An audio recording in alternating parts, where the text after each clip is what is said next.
भारत तेजी से आगे बढ़ रहा है। गत 7.5 वर्षों की भारत की अभूतपूर्व विकास यात्रा के साक्षी बने हैं नॉर्थ ईस्ट के 8 राज्य। माननीय प्रधानमंत्री ने जिन्हें माना है भारत की अष्टलक्ष्मी, आज नॉर्थ ईस्ट सर्वस्पर्शी और सर्वसमावेशी विकास के लगातार बना रहा है नए आयाम। रेल, सड़क, जलमार्ग और हवाई अड्डे सहित फ्यूचर रेडी इंफ्रास्ट्रक्चर से सज रहा है हमारा नॉर्थ ईस्ट और बन रहा है न्यू इंडिया का सशक्त भागीदार। 2014 में नॉर्थ ईस्ट में 11 एयरपोर्ट थे, जिनकी संख्या करीब 1.5 गुना बढ़कर 16 हो चुकी है। असम में रूपसी, सिक्किम में पाक्योंग एयरपोर्ट, अरुणाचल में तेजू और पासीघाट एयरपोर्ट लोगों को देश दुनिया से जोड़ रहे हैं। तो अरुणाचल के होलोंगी में 650 करोड़ की लागत से नया एयरपोर्ट बन रहा है। मणिपुर की राजधानी इंफाल में भी एयरपोर्ट के क्षमता विस्तार के लिए 500 करोड़ की लागत से न्यू इंटीग्रेटेड टर्मिनल बिल्डिंग बनाने का काम जल्द ही शुरू होने वाला है। नॉर्थ ईस्ट की जरूरतों के लिए 16 नए हेलीपोर्ट्स भी बनाए जा रहे हैं। अष्टलक्ष्मी के प्रगति को समर्पित प्रयासों का ही परिणाम है कि नॉर्थ ईस्ट में विमानों की आवाजाही व यात्रियों की संख्या 7.5 सालों में दोगुनी हो चुकी है। एयरपोर्ट्स अथॉरिटी ऑफ इंडिया के तहत नॉर्थ ईस्ट के एविएशन सेक्टर में एक नया अध्याय जुड़ रहा है। जब प्रधानमंत्री नरेंद्र मोदी जी त्रिपुरा की राजधानी अगरतला में 450 करोड़ रुपए की लागत से बने महाराजा वीर विक्रम हवाई अड्डे के नए इंटीग्रेटेड टर्मिनल भवन को त्रिपुरा और देश को समर्पित कर रहे हैं। इससे अगरतला के एयरपोर्ट की पीक आवर कैपेसिटी 500 यात्री से करीब 2.5 गुना बढ़कर 1200 यात्रियों की हो जाएगी। इससे न सिर्फ त्रिपुरा बल्कि पूरे नॉर्थ ईस्ट के सामाजिक, आर्थिक व सांस्कृतिक विकास को बल मिलेगा। नए निवेश आकर्षित होंगे। क्षेत्र के पर्यटन से लेकर स्थानीय कलाओं तक को नई पहचान मिलेगी।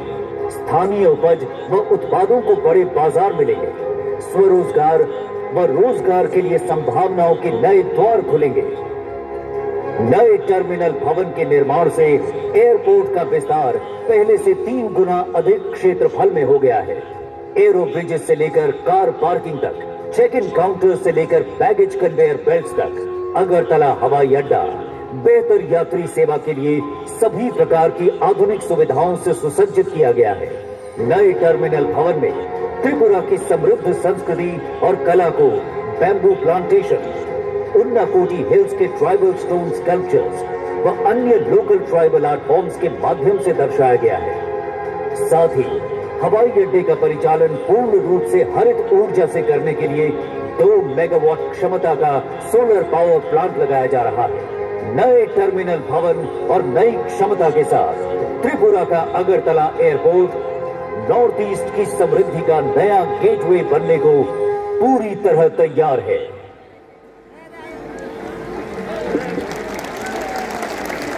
मिशन 100 विद्या ज्योति स्कूल राज्य के 100 मौजूदा उच्च एवं उच्च माध्यम विद्यालयों को आधुनिक सुविधाओं के साथ अपग्रेड करने की एक नई योजना है, जिसमें अनुमानित निवेश है 500 करोड़।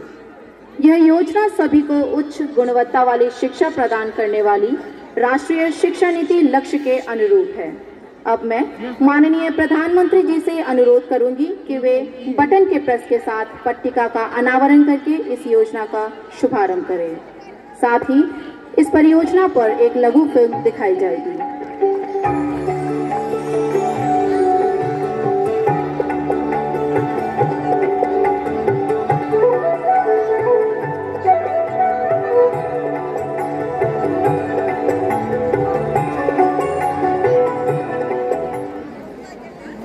राष्ट्रीय शिक्षा नीति 21वीं सदी के भारत की नए भारत की फाउंडेशन तैयार करने वाली है।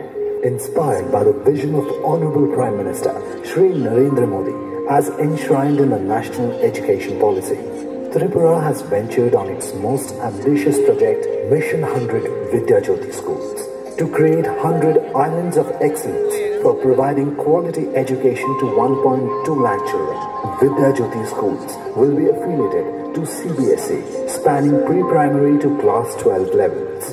These schools will be developed with an investment of Rs 500 crores on 3 pillars of augmenting infrastructure, igniting minds, and blooming children.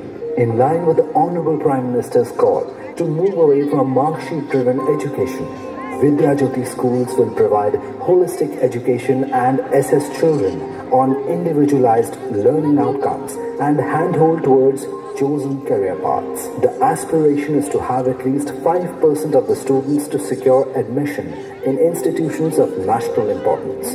On the eve of Golden Jubilee year of Tripura State, Mission 100 is people's resolve to transform the educational landscape of Tripura by fulfilling the dream of our Prime Minister to lay a strong foundation for human capital development by providing value-based 21st century ready education to children and make Tripura a truly model state in India.